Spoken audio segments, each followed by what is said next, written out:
Esse mês de março, querido, Deus colocou no meu coração uma série, né? Então a gente tem estudado desde o primeiro culto de março, uma série intitulada Aptos para a Semeadura.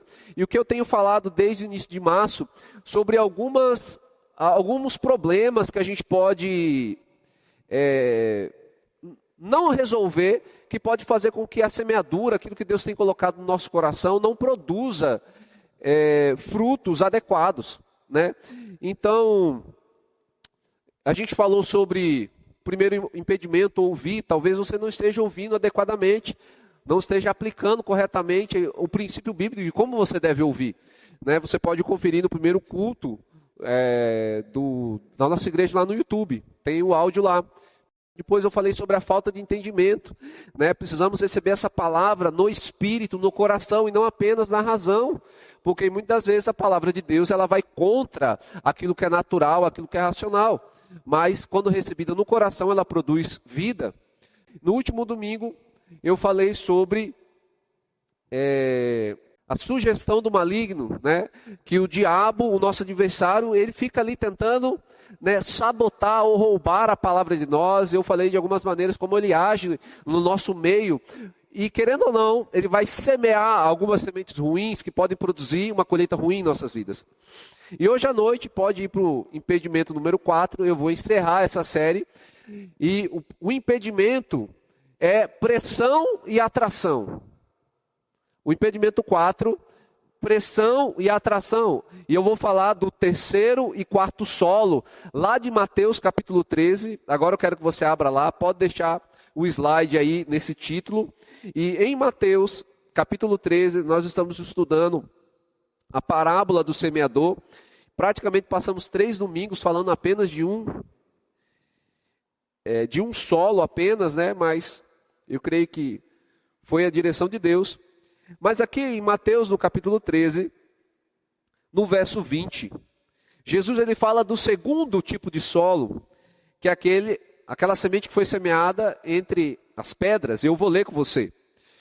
Mateus capítulo 13, no verso 20, diz assim: porém, o que foi semeado em pedregais é o que ouve a palavra e logo recebe com alegria, mas não tem raiz em si mesmo, antes é de pouca duração. E chegada a angústia e a perseguição por causa da palavra, logo se ofende. E o que foi semeado entre espinhos é o que ouve a palavra, mas os cuidados deste mundo e a sedução das riquezas sufocam a palavra e fica infrutífera. De acordo, querido, com esses 2 tipos de solo, eu tentei resumir o que significa cuidados com o mundo, né? Deixa eu ver. Como que eu coloquei aqui?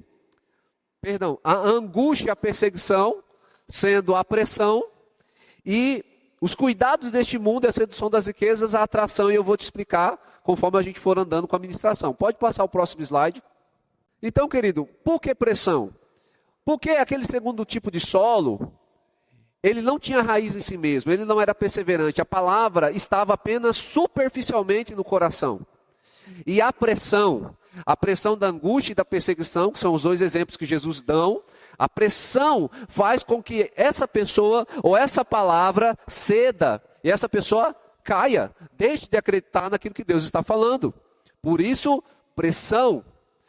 Depois, o segundo solo, que foi a semente jogada entre as pedras, é aquele que não é uma pressão sobre aquela semente, mas é uma atração do coração por outra coisa. Então você sabe muito bem que o cuidado do mundo e a sedução das riquezas não é algo que nos pressiona, pelo contrário, é algo que nos atrai. Você pode ficar tanto atraído por um cuidado, por uma ansiedade, por algo que rouba a tua paz, ou você pode viver uma vida buscando, seduzido pela riqueza. Então você pode, o quarto impedimento, né, eu coloquei essas 2 palavras, você pode ser pressionado pela angústia e pela perseguição, a ponto de abandonar a fé. Ao mesmo tempo, você pode ser atraído pelos cuidados do mundo e a sedução das riquezas e você abandonar a tua fé. Então são 2 áreas que nós vamos trabalhar essa noite, para você identificar se você está sendo pressionado ou se você está sendo atraído. Bom, vamos lá. a gente vai abordar. Enfim, essa ministração você vai tentar entender em quais áreas você está sendo pressionado e em quais você está sendo atraído. Bom, e a gente vai começar, falando sobre, logicamente, da pressão, a angústia e a perseguição. Então, querido, de fato, esse solo, esse coração, essa pessoa, ela ouviu a palavra.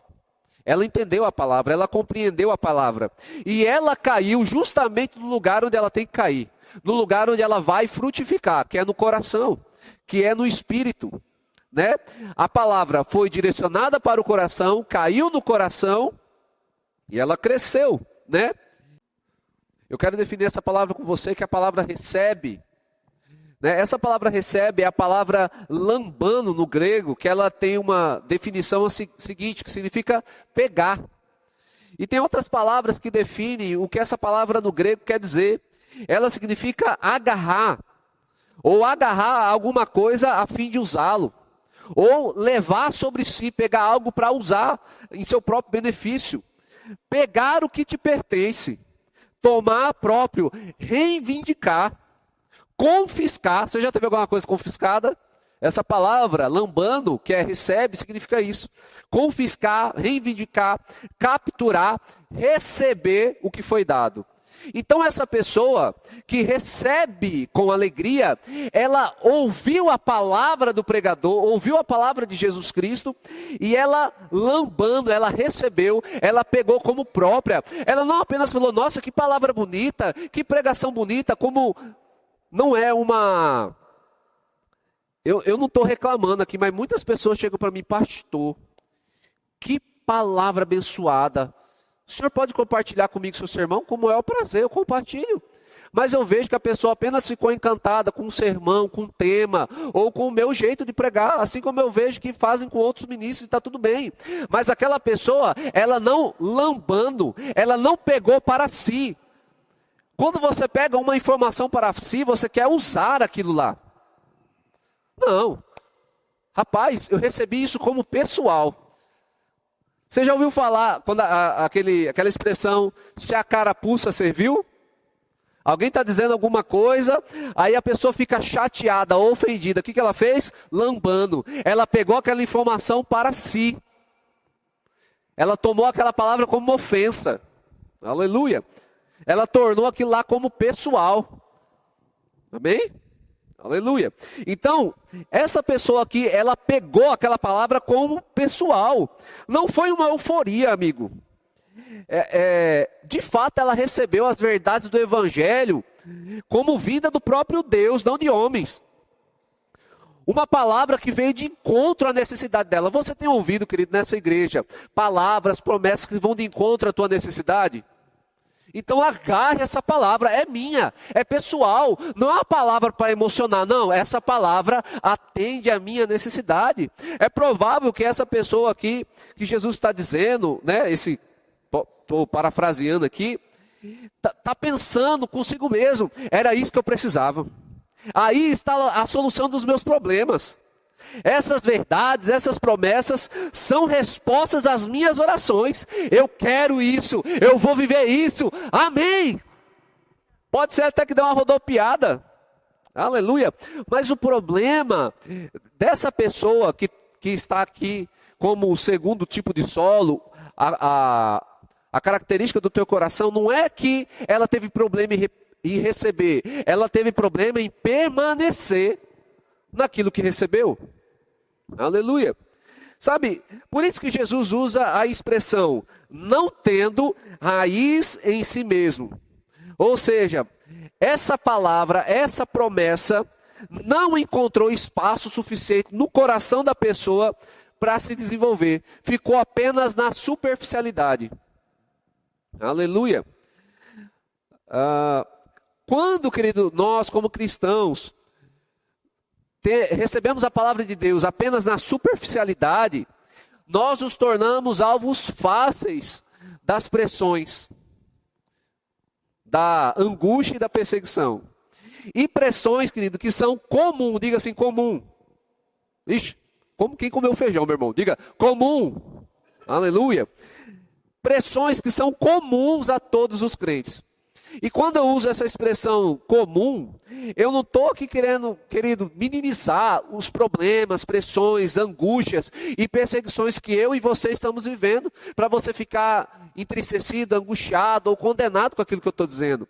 Eu estou apenas usando essa palavra comum para dizer para você que você passa por isso, mas talvez o irmão do teu lado está passando também. E eu estou passando também. Amém? Então, todos os crentes passam por pressões. Não tem como você viver livre disso. Evangelho não é organizações Tabajara. Apenas quem é da década de 90 para trás vai saber disso. Seus problemas acabaram. Era um programa de humor que tinha na Globo, que tinha lá organizações Tabajara. Seus problemas acabaram. Não, evangelho não é seus problemas acabaram. Vai ter muito problema sim, mas tem um Deus que te ajuda em meus problemas.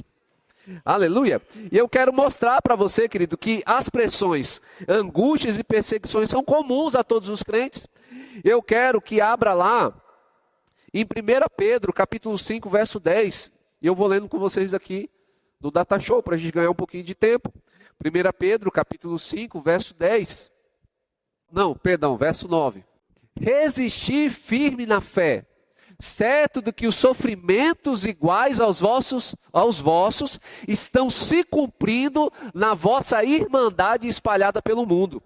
A minha versão diz assim: as mesmas aflições se cumprem entre vossos irmãos no mundo. Resistir firme na fé, sabendo que é bem provável que tenha outro irmão sofrendo como você está sofrendo. Em Itaporã, em Maracaju, em Campo Grande, na China, em Taiwan. Porque às vezes quando a gente passa pelo problema, parece que, rapaz, está todo mundo bem. E parece que a gente virou alvo de Satanás. Só nós temos problema. E não é assim, querido. Os problemas, as pressões são comuns a todos. Eu quero que você... Por que eu estou dizendo isso, querido? Porque para alguns aqui parece ser óbvio, mas tem muita pessoa que não é óbvio. Tem muita gente que acha que a realização de vida é uma vida sem problema. Não existe isso, meu irmão. Não existe uma vida sem problema. Nós estamos num mundo onde tem problema. Então, quanto mais cedo você entender isso e saber lidar com essas coisas, melhor vai ser para nós. Amém? Bom, eu quero que abra também em 1 Pedro, capítulo 4, verso 12. 1 Pedro, capítulo 4, no verso 12. Não estranhe, querido, isso. Amados, não estranheis o fogo ardente. Olha a expressão que Pedro está usando. Não estranheis o fogo ardente que surge no meio de vós, destinado a provar-vos, como se alguma coisa extraordinária vos estivesse acontecendo.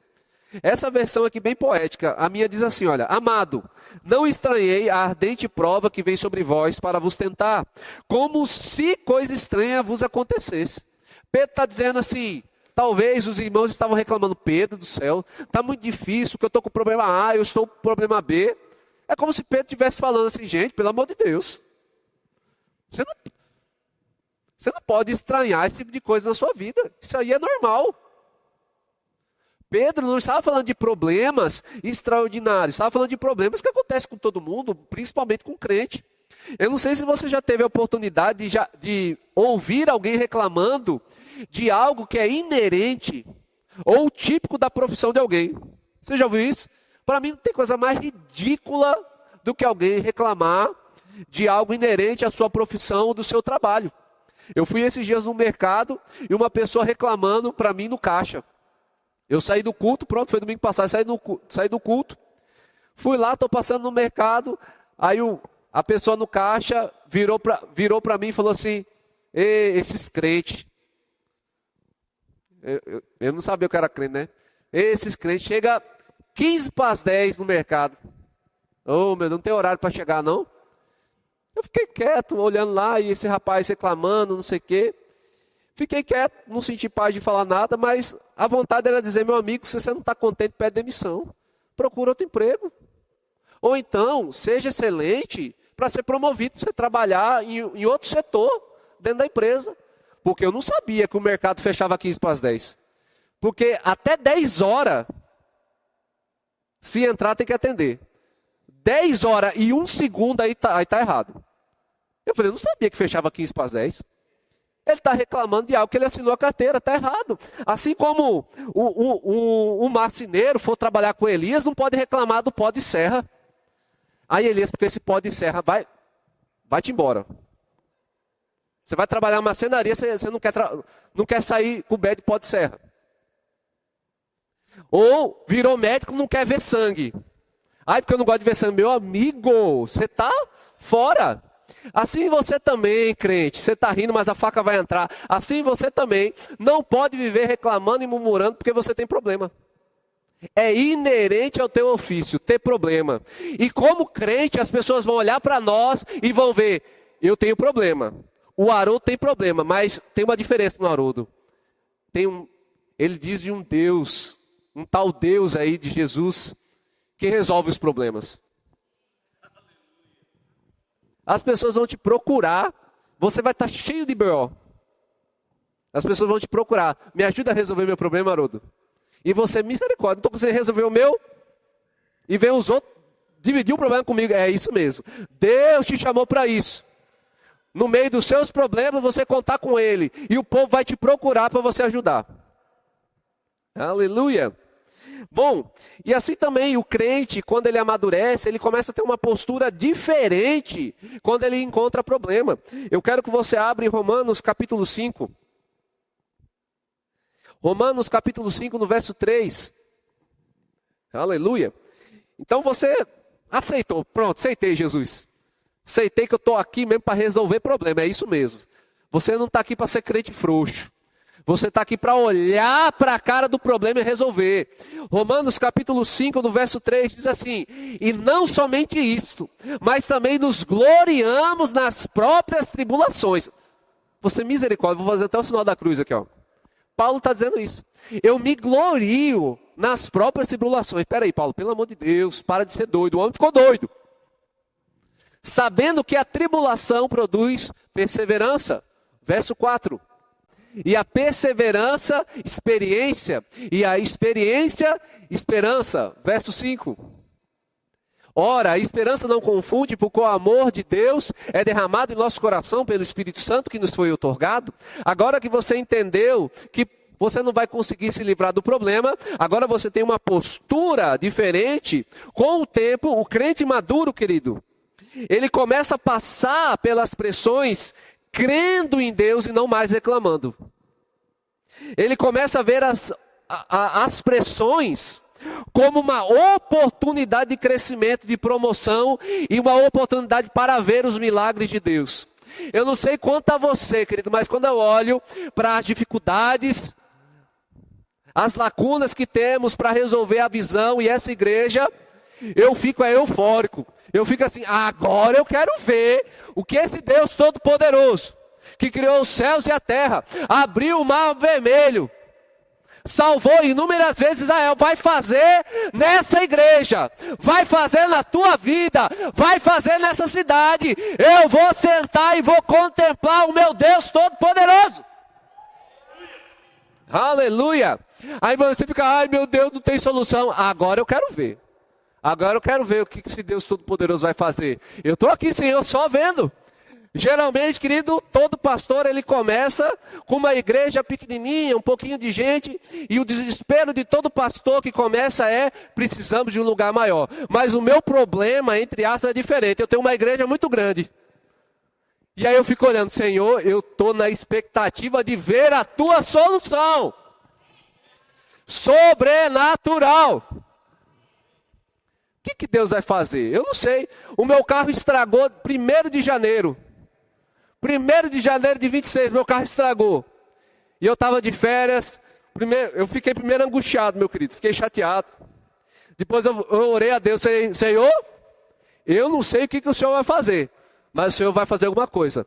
Se vai vir carruagem do céu, se vai chegar carro novo, se esse carro vai reviver, eu não sei. Mas eu estou com expectativa de ver o sobrenatural de Deus operando.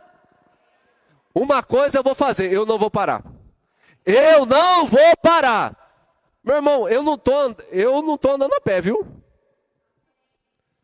Aleluia. vai chegar. Eu não sei como, não sei quando, mas eu estou crendo. E até chegar a minha provisão, meu irmão, Deus não vai fazer eu andar a pé. Não que seja indigno andar a pé, mas você entende que eu preciso de um carro? Não estou pedindo carro aqui, meu irmão. Fica em paz. Estou dizendo que inerente ao que eu faço, a profissão, é difícil para mim. Mas eu estou confiando em Deus, Ele vai resolver o meu problema. Mas a tentação é reclamar, a tentação é murmurar, a tentação é ficar louco. Mas eu decidi confiar em Deus. Senhor, o Senhor vai resolver isso. Como eu não sei, mas eu estou com expectativa. Aleluia! Sabe, às vezes Deus nos livra dos problemas em meio aos problemas. Essa é difícil de engolir, né, meu irmão? Mas é verdade. Aleluia. 1 Pedro, capítulo 5, verso 10. 1 Pedro, capítulo 5, no verso 10. Eu queria que fosse diferente. Eu confesso a você, meu irmão. Eu queria que o problema não chegasse. Eu queria que Deus falasse comigo, Kelvin, o negócio é o seguinte. Seu carro vai estragar, mas fica tranquilo. Amanhã vai chegar um carro novo para você. Amém, Senhor, estou tranquilo aqui. O carro não estraga, chega o carro. Eu queria que fosse assim. Mas não é assim. 1 Pedro, capítulo 5, verso 10, diz assim, ora, o Deus de toda graça, que em Cristo vos chamou à sua eterna glória, depois de ter, o quê? Essa até falha a voz, né? Depois de ter sofrido por um pouco, Ele mesmo vos há de aperfeiçoar, firmar, fortificar e fundamentar. Não é, querido, que Deus está te machucando, te molestando, fazendo algo de ruim com você, de modo nenhum. E muitas das vezes, o tempo de Deus, não, Deus está esperando a tua fé. Deus está esperando você se levantar, você abrir a sua boca, você se posicionar, você se indignar contra o diabo. Enquanto tivermos enfermidade de estimação, a minha dor de cabeça, põe fé nessa dor de cabeça, se levante lá, eu repreendo, eu não aceito mais enxaqueca, eu não aceito mais dor de cabeça, o meu Senhor levou sobre si toda enfermidade e dor. E Deus, aí sim, eu estava esperando esse posicionamento, mas enquanto a gente fica, minha dor, minha artrite, meu conduíte, e seja lá o que for, todo tipo de pereba que você possa ter e que você já tomou para si. Não, meu irmão, se levante. Sabe, eu sei que isso aqui é difícil de engolir mesmo, essa realidade, porque a gente gostaria de não ter problema. Mas Deus não livrou Sadraque, Mesaque e Abidnego da fornalha, mas livrou em meio à fornalha. Deus não livrou Daniel da cova, mas no meio da cova. Deus não livrou o povo do Mar Vermelho, ou do exército de Faraó, mas Deus fez esse povo passar pelo meio do Mar Vermelho. Eu não sei qual tipo de problema você está passando. E talvez você esteja se perguntando, o que eu fiz? O que eu fiz? O que eu deixei de fazer? Por que isso? Por que isso? Não importa! Deus vai te livrar no meio do problema. Creia nele, confia nele. Tem coisa que é a gente que fez, tem coisa que é o diabo que levantou, tem coisa que outra pessoa fez e respingou na gente. Mas o que Deus está dizendo, não olhe para isso, olhe para a minha palavra e olhe para ele. Você crê nisso? 1 Coríntios capítulo 10, no verso 13. 1 Coríntios, no capítulo 10, no verso 13. Eu sei, querido, que muitos aqui possam estar passando por alguns problemas e pressões, mas eu quero te trazer à memória essa palavra. Não vos sobreveio tentação que não fosse humana. Então não tenha nada sobrenatural sobre você. Mas Deus é fiel e não permitirá que sejais tentados além das vossas forças. Pelo contrário, juntamente com a tentação, vos proverá livramento, de sorte que possais suportar. Não é Deus, querido, que está proporcionando tentação para você, porque em Tiago capítulo 1 vai dizer que Deus não tenta ninguém, Ele não pode ser tentado e não tenta ninguém. Deus é bom, a sua natureza é boa. Pode ser que se levantam pressões, problemas, ou o diabo coloque algo no seu caminho, mas Deus está dizendo, ei, no meio do problema eu vou abrir uma porta de livramento para você. Uma porta de provisão, mas continue confiando em mim. Oh, aleluia! Sabe o que acontece muitas das vezes é que os crentes, eles desistem de crer em meio às pressões. se antecipando a tomar algumas decisões antes de chegar à providência divina. Talvez, querido, muitos aqui estão tentados a tomar alguma decisão, a abandonar a sua crença naquilo que Deus tem falado, querido. E de fato, quando a gente se rende a isso, nós estamos mostrando que não temos raiz em nós mesmos.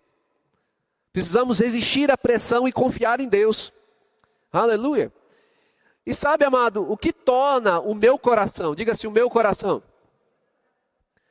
sem profundidade com a palavra. Eu sei que a gente já falou de muita coisa aqui, mas eu quero definir basicamente isso. Falta da prática da palavra.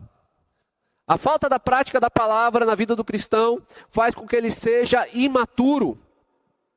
Isso vai redundar na falta de virtudes cristãs. Um cristão imaturo é altamente propenso a ser derrubado pela angústia e pela perseguição. Porque a palavra está rasa, a palavra está na superficialidade. O que gera superficialidade? Falta da prática da palavra. Falta da prática, imaturidade, falta de virtude. Algumas virtudes, por exemplo, como paciência, como perseverança, são virtudes que te ajudam no meio da angústia e no meio da perseguição. Como você não desenvolveu, a tendência de você sucumbir diante da pressão. Tiago capítulo 1, no verso 22. Tiago capítulo 1, verso 22 diz: tornai-vos, pois, praticantes da palavra e não somente ouvintes, enganando-vos a vós mesmos. Como que eu pratico a palavra? Você já sabe o que é dízimo, então dê dízimo. Você sabe o que é generosidade, então seja generoso. Você sabe o que é perdão, então perdoe. Você sabe o que é congregar, então congregue. Você sabe o que é evangelizar, então evangelize. A palavra de Deus nos confronta à altura do conhecimento que nós temos, então pratique. A falta da prática, a altura daquilo que conhecemos, vai fazer com que a gente pare de desenvolver algumas virtudes cristãs. E para falar sobre isso, eu quero que você abra em 2 Pedro. 2 Pedro, no capítulo 1, no verso 3. 2 Pedro, capítulo 1, no verso 3. Pedro, ele fala de virtudes que todo cristão precisa de isso. 2 Pedro, capítulo 1, verso 3. Que todo crente precisa desenvolver. 2 Pedro 1, 3. Visto como, pelo seu divino poder, nos têm sido doadas todas as coisas que conduzem à vida e à piedade, pelo conhecimento completo daquele que nos chamou para a sua própria glória e virtude. Verso 4. Pelas quais nos têm sido doadas as suas preciosas e muito grandes promessas, para que por elas vos torneis coparticipantes da natureza divina, livrando-vos da corrupção, das paixões que há no mundo. 5. Por isso mesmo, olha as virtudes que Pedro diz que a gente deve desenvolver. Reunindo toda a vossa diligência, associai com a vossa fé. Você recebeu a palavra com fé, com alegria. Você lambando, agarrou, reivindicou a palavra. Você está crendo? Mas agora Pedro está dizendo, ei, associe a sua fé à virtude. Virtudes são características nobres, educação, bom tato, trato, habilidades. Associe a vossa fé à virtude. Com a virtude, conhecimento. O crente tem que saber da palavra de Deus. Tem que estudar a palavra de Deus. Você tem que ler para meditar, para contemplar, mas tem que estudar também. Verso 6. Com o conhecimento, domínio próprio. Oh, aleluia, difícil, né? Difícil, mas não é impossível. E com o domínio próprio, a perseverança. Com a perseverança, a piedade. Verso 7.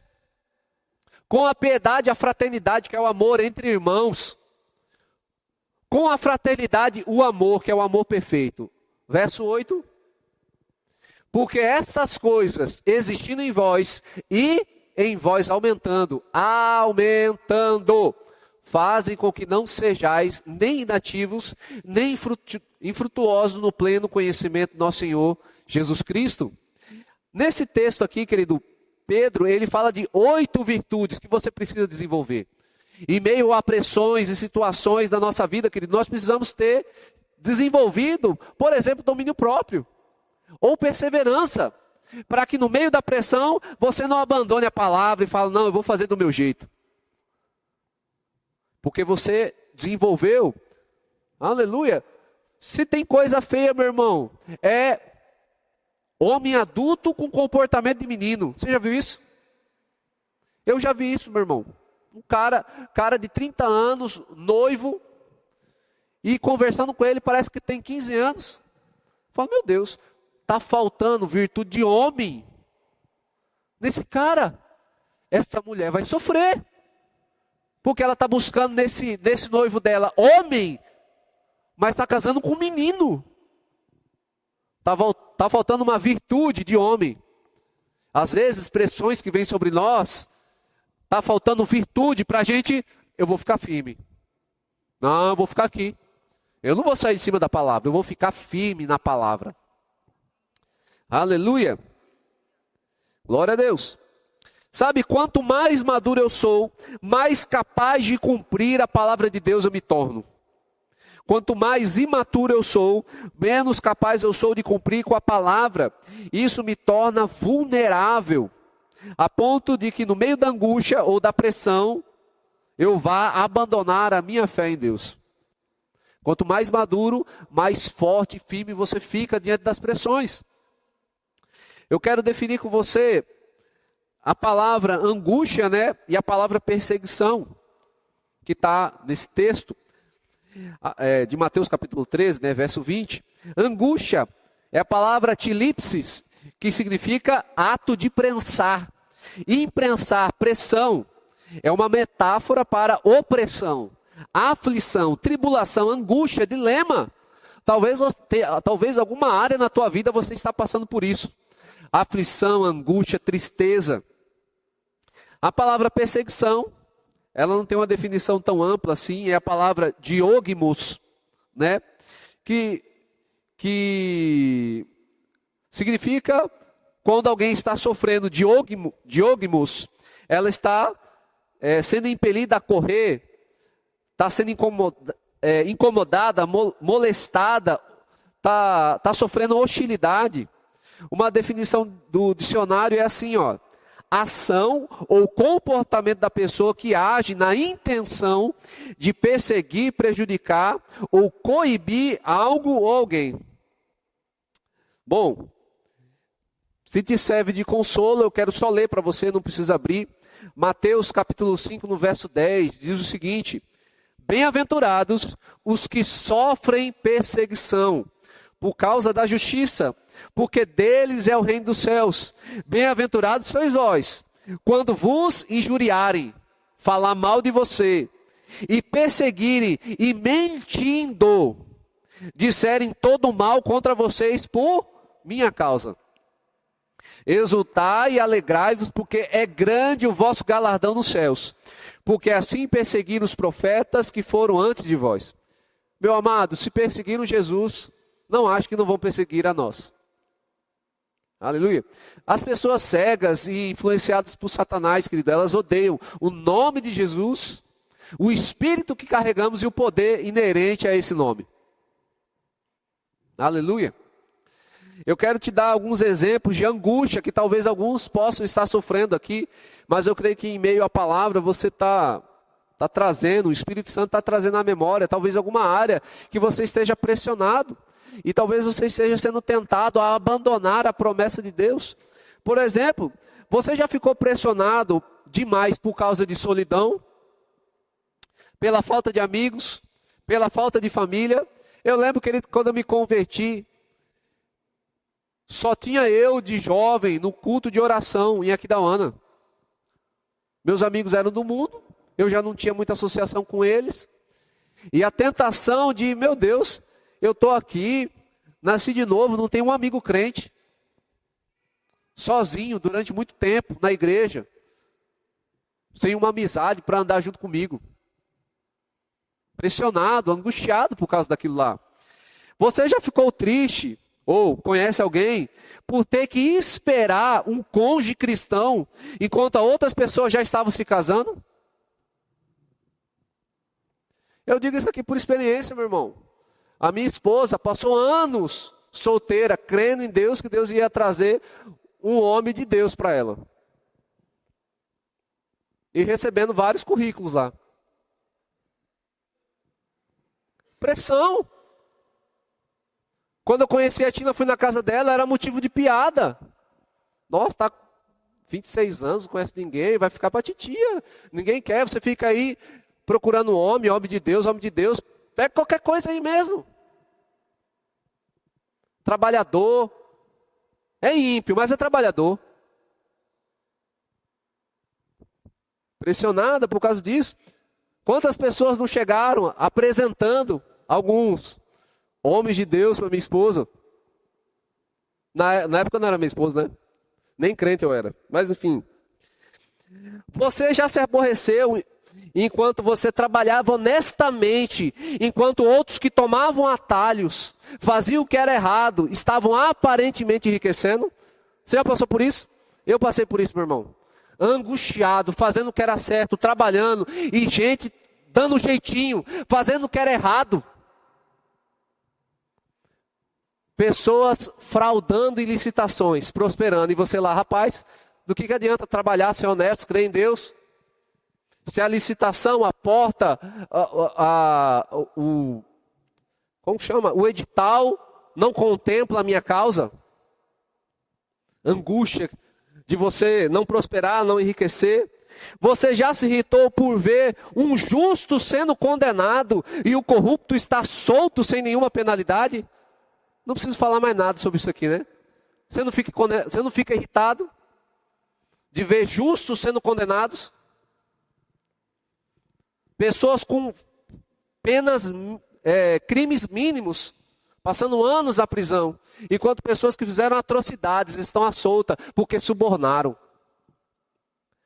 Você já se desanimou por ver o crescimento e promoção espiritual, por não ver o crescimento espiritual ou promoção na tua vida, enquanto você via lobos em pele de cordeiro, em ascensão ministerial?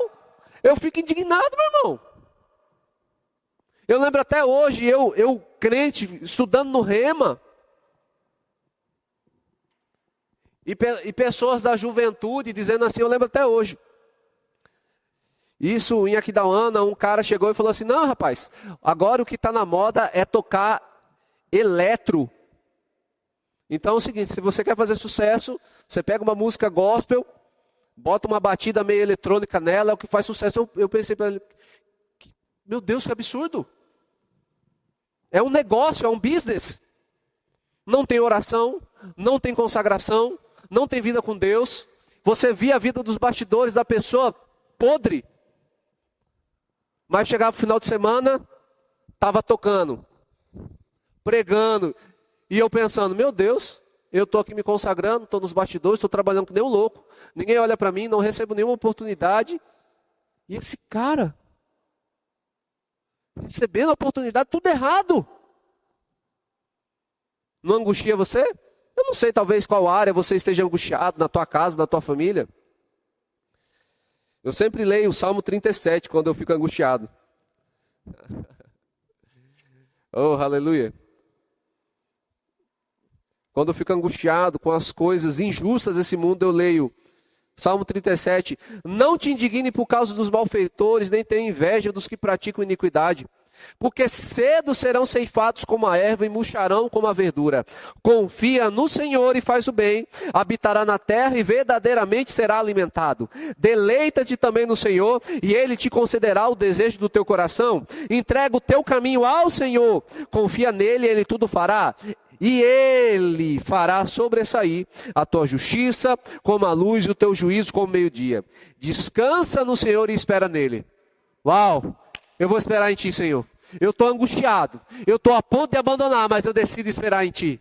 Eu decido que a minha alegria vai estar no Senhor e não naquilo que os meus olhos estão vendo. Exemplo de perseguição, querido. Você já foi humilhado por causa da sua fé em Cristo? Você já foi motivo de piada ou de chacota por ser cristão? Você já foi excluído por defender as Escrituras? Já falaram mal de você só porque você é crente? Você já foi perseguido, sofreu pressão, foi tratado injustamente porque você é crente? Você já perdeu uma oportunidade de trabalho ou promoção por não querer dar um jeitinho brasileiro? Eu já perdi. Ei, mente aqui para mim. Não, não vou mentir não. Então você não serve para trabalhar para mim. Prefiro sofrer e confiar crendo no meu Deus. Aleluia. Você já tirou uma nota ruim por não querer colar, mesmo quando todo mundo estava colando? Meu irmão, eu já contei isso aqui uma vez na faculdade. Prova em dupla, uma prova super difícil. Eu pressionado, angustiado. Todo mundo estava colando. A minha dupla sugeriu e eu cedi à pressão. Eu fui lá e colei. Depois que eu saí da prova, eu fiquei extremamente condenado, extremamente envergonhado. Eu falei, meu Deus. Eu fiquei pressionado tanto pela questão da prova, mas também porque eu fiquei intimidado por causa da minha dupla. Não, vamos fazer. E eu deixei. Eu lembro que eu passei uns 2, 3 dias angustiado. Eu fui até a sala do professor. Falei, professor, eu queria falar com o senhor. Sim, pode dizer. Professor, eu queria dizer que na última prova estava acontecendo isso. E eu fui lá com a minha dupla e eu colei. E eu estou aqui reconhecendo e faça o que o senhor achar de melhor. Se o senhor quiser anular, me dar 0 tal. Eu colei nessa, fica a teu critério, professor. Ficou sem ação, professor. Nem sabia o que falava. Não sabia o que falava, ficava olhando para mim. Não, Kelvin, tentou remediar. Eu falei, não, professor, pode ficar livre. Enfim, eu tive que sofrer o constrangimento de confessar o meu pecado. E naquela questão em si, aquela prova em si, o professor anulou todas as questões que eu havia dito que tinha colado. Fiquei com um resto de nota, enquanto todo mundo tirou 10. Sendo que o professor sabia que todo mundo estava colando. Mas eu decidi confiar em Deus. Sabe, essa pressão, angústia, ela é inerente à nossa fé, querido. Não caia em incredulidade. Eu estava lembrando aqui, quarta-feira eu e a Tina recebeu a notícia que o avô dela havia falecido. O avô da Tina foi muito tempo presbítero e pastor da Assembleia de Deus, ajudou em muitas obras lá em Miranda. Até os 79 anos de idade o homem era totalmente ativo.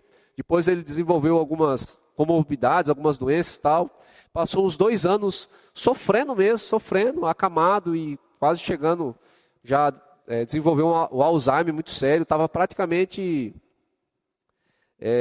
precisando de ajuda para tudo, para comer, para respirar, para banho.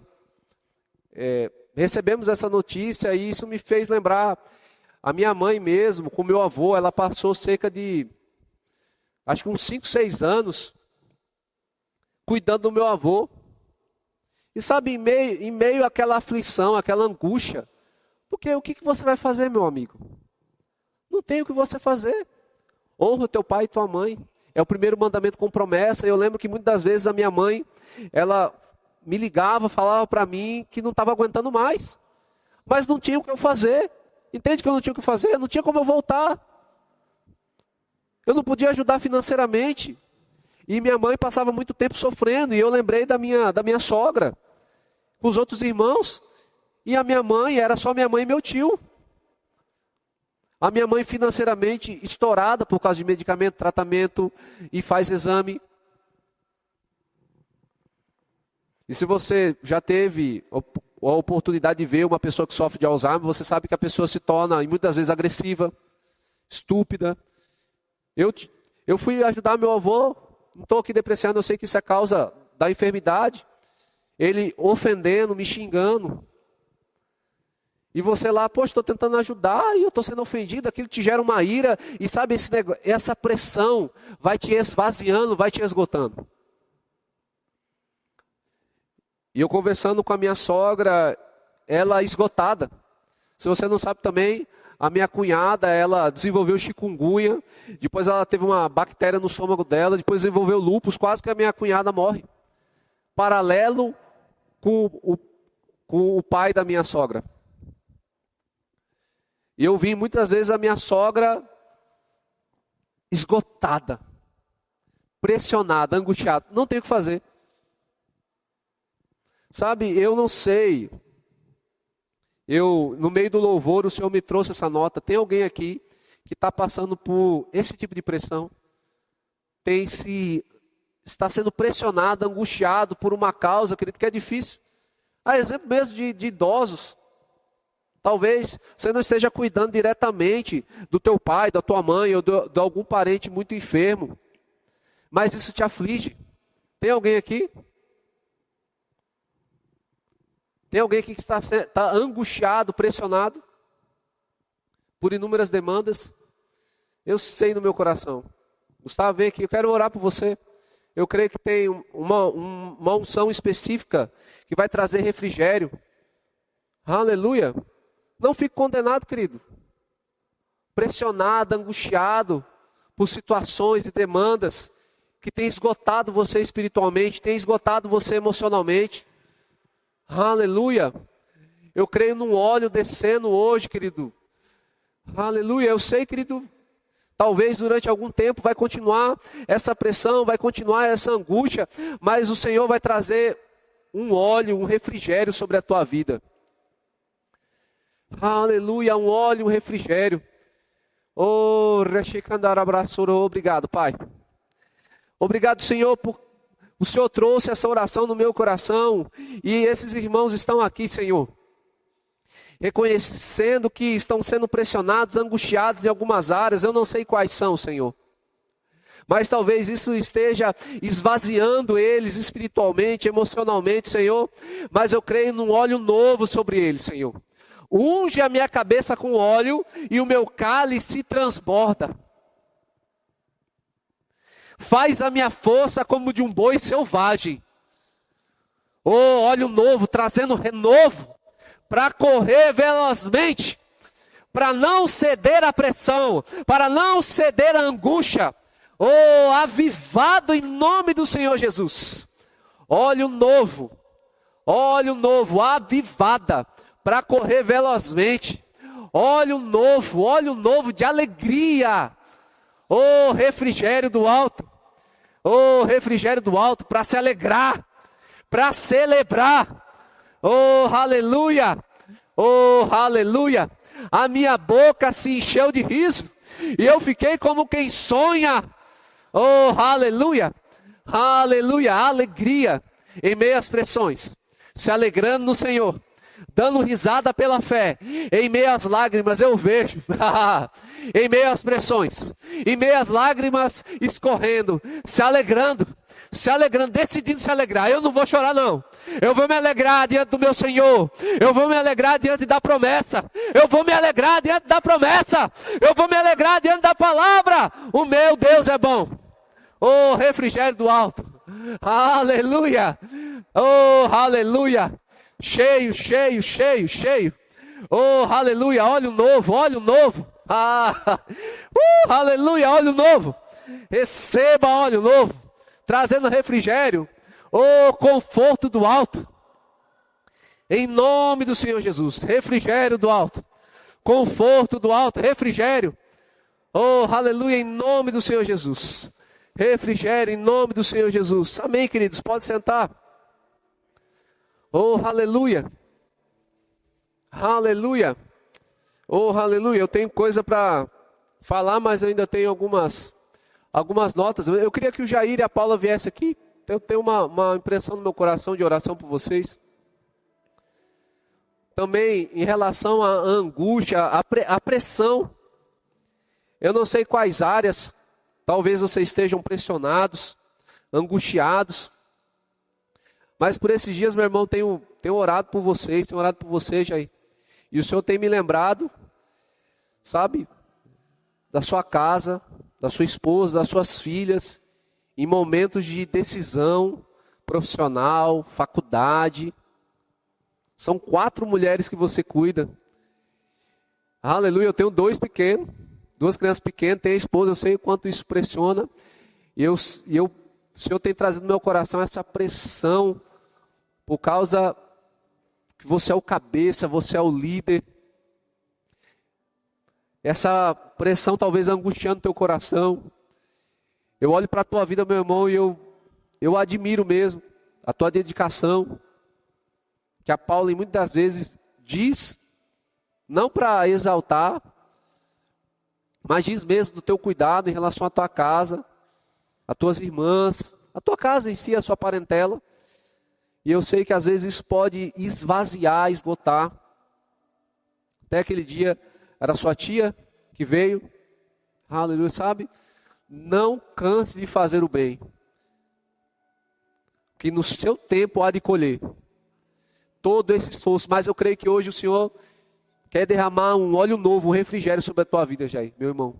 Pai, em nome do Senhor Jesus, Pai, eu não sei quais pressões e angústias, Pai, esse casal, essa família, Pai, tem passado, mas derrame sobre eles, Pai, um óleo novo. Unge, Pai, a cabeça deles com óleo novo. Óleo fresco, refrigério, óleo de alegria. Oh, o cálice transbordando. Cheios do Espírito, revigorados pelo Espírito,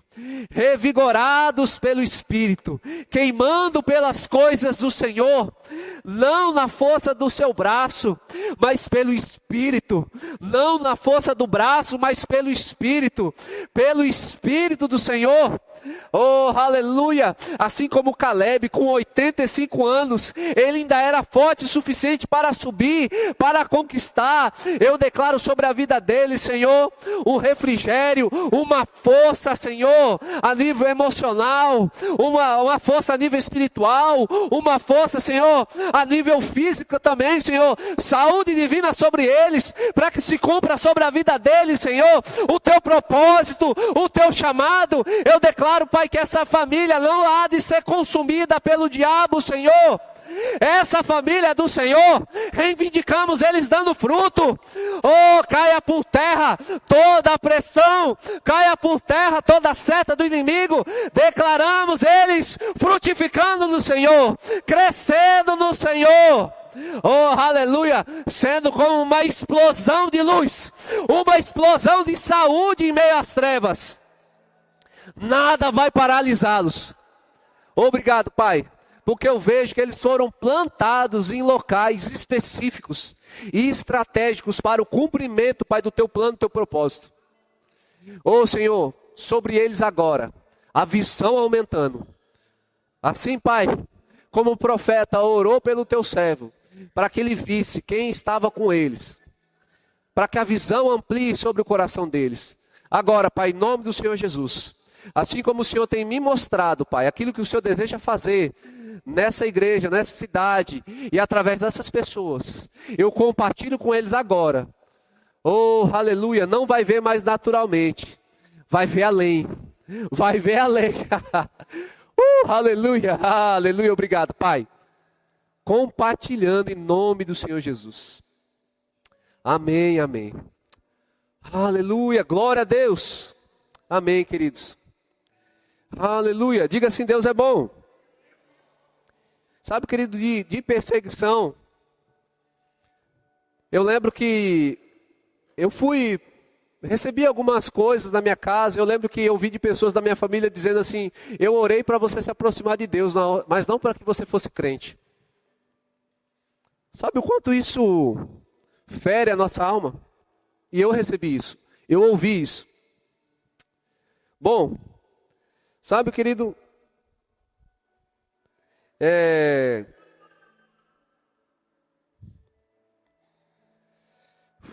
aleluia, não ceda à pressão, nem à angústia, nem à perseguição. E por último, querido, não menos importante,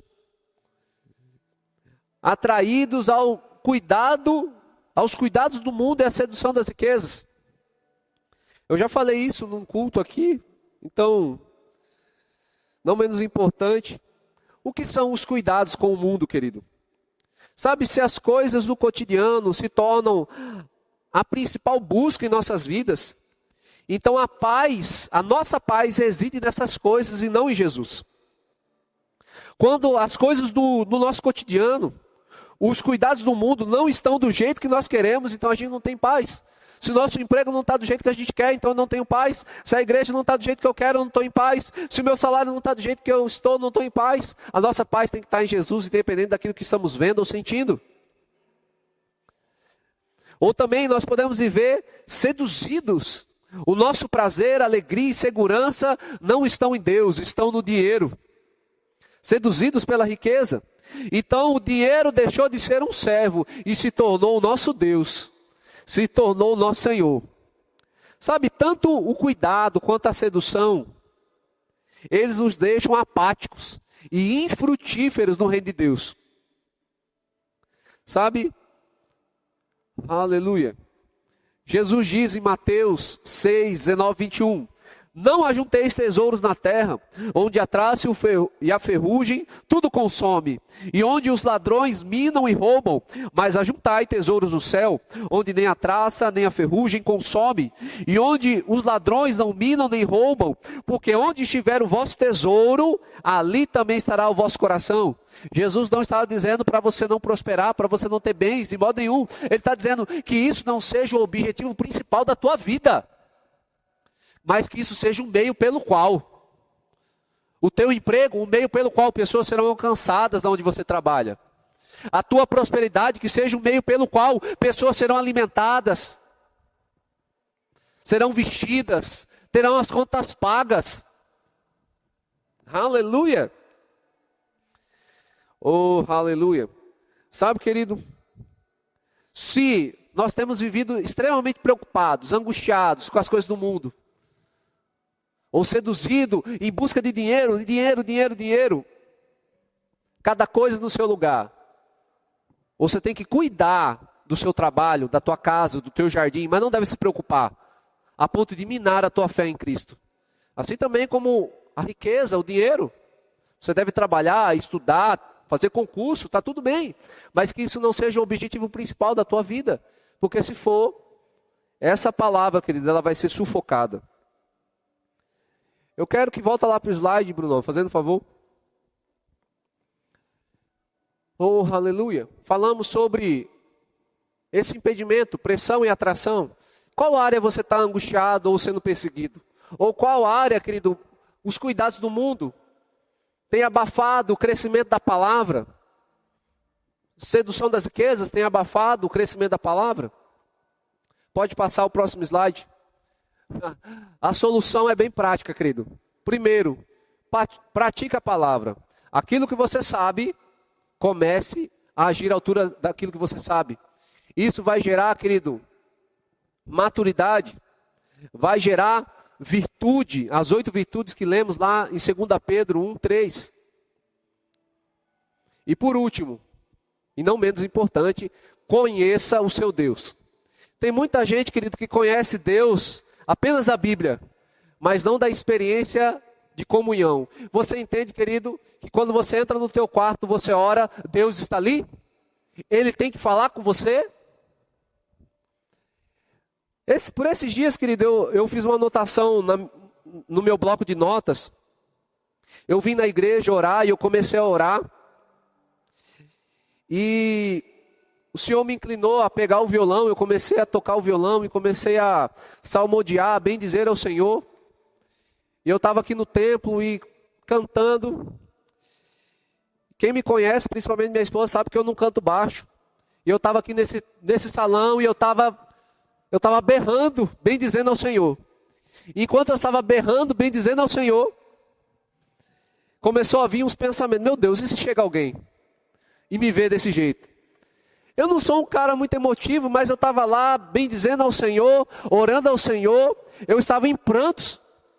A minha voz não estava boa, não estava cantando o melhor, mas eu estava em prantos bendizendo ao Senhor. Foi quando eu pensei, eu entendi, depois de mais de 10 anos de crente, eu entendi o que Jesus quis dizer: quando você for orar, entre no teu quarto e feche a porta. Não porque você está orando feio, mas é porque aquele momento é tão digno, tão precioso, tão valioso que ninguém na face dessa terra é digno de desfrutar daquele ambiente a não ser Deus. Aquilo que eu cantei a Deus, aquilo que eu orei a Deus, é tão precioso, querido, que só Deus é digno de receber. E eu não quero que você olhe, meu Deus, que pastor ungido. Eu estou dizendo, meu irmão, que quando você, Flávia, entra lá e ora, o Rodrigo pode até ouvir, mas aquilo lá é tão precioso, é tão poderoso, que só Deus é digno de ouvir e de receber. Eu entendi de uma vez por todas. Conheço o seu Deus, não apenas a palavra, da leitura, isso é bom, mas de ter experiência. Conheça o seu Deus, porque quando você conhece o seu Deus, você nunca mais vai julgar o seu irmão que está fazendo alguma coisa estranha, porque você fala, não, porque Deus realmente faz esse tipo de coisa. Deus faz esse tipo de coisa. Quando Deus fala, te aquebranta. Aleluia. E eu vou até fazer aqui alguns elogios públicos aqui. A irmã Bruna, que está ali. Esses dias a gente estava no momento de oração aqui, no culto de oração. E a gente sempre fala, meu irmão, fique livre para orar. Ora do jeito que você ora. Não fica preso. Está tudo bem se você ora de joelho, andando, tal. E eu estava orando aqui, daqui a pouco vi, estou usando o exemplo da irmã, nem perguntei, mas agora já foi. Daqui a pouco eu olhei para a irmã estava deitada no chão. Quando eu olhei para aquilo lá, minha primeira reação foi espanto. Falei, nossa, a irmã está deitada. Depois eu fiquei olhando e falei, que coisa maravilhosa. Sem reservas para com o seu Deus. Quando eu olhei para aquilo lá, eu não julguei.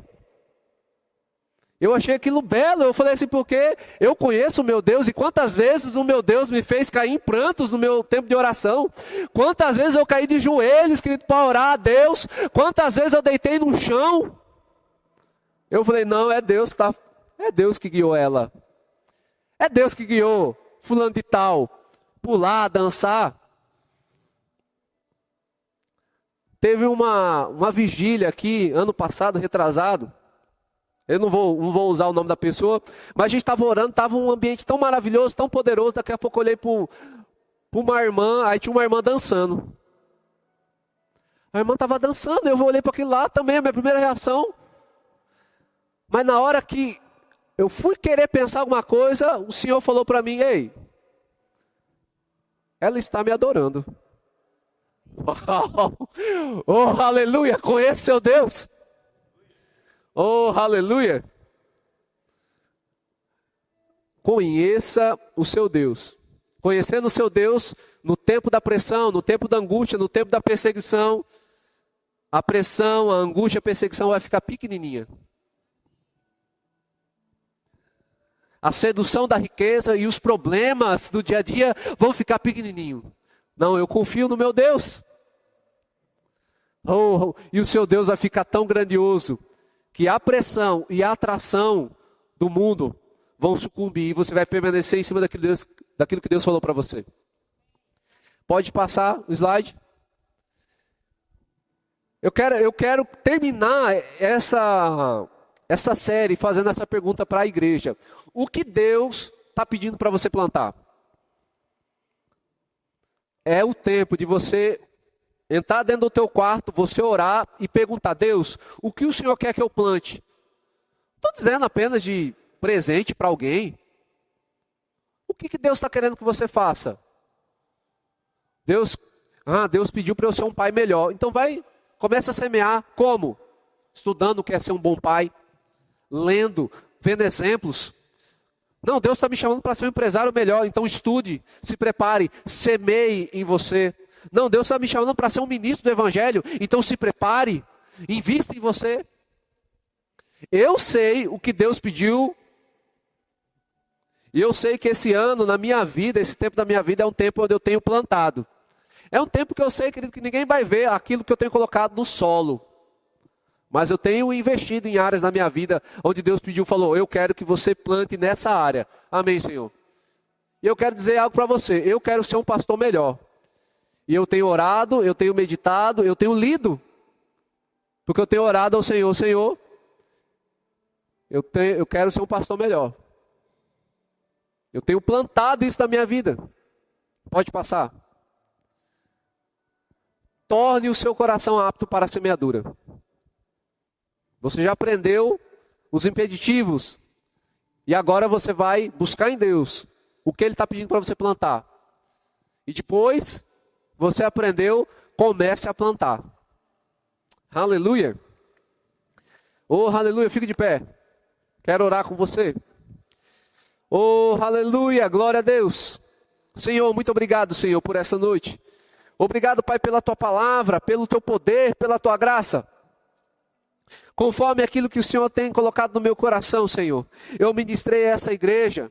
E eu creio, Pai, que essas palavras têm limpado, Pai, o nosso coração de tudo aquilo que pode fazer com que a palavra não cresça, não prospere, Senhor. Oh, Senhor, traga ao coração dessa igreja a visão, a grandiosidade daquilo que o Senhor tem para fazer e de quem o Senhor é. Para que a multiforme graça do Senhor opere dentro dessa igreja. Senhor, eu sei que existem desejos pessoais nessa igreja. E o Senhor há de cumprir e há de satisfazer desejos pessoais. Mas existe também um desejo coletivo de Deus para fazer através de nós. Oh Senhor, quando eu lembro que o Senhor só precisou de 12 homens corajosos para pregar o Evangelho, e o Senhor fez o que fez, e até hoje falamos o nome dos 12, Senhor, e da obra que o Senhor deixou. Faríamos obras maiores que o Senhor. Senhor, eu tenho mais do que 12 pessoas nessa igreja. Eu tenho mais do que 12 pessoas nessa igreja. Temos vantagem. Nós vamos crescer, nós vamos avançar.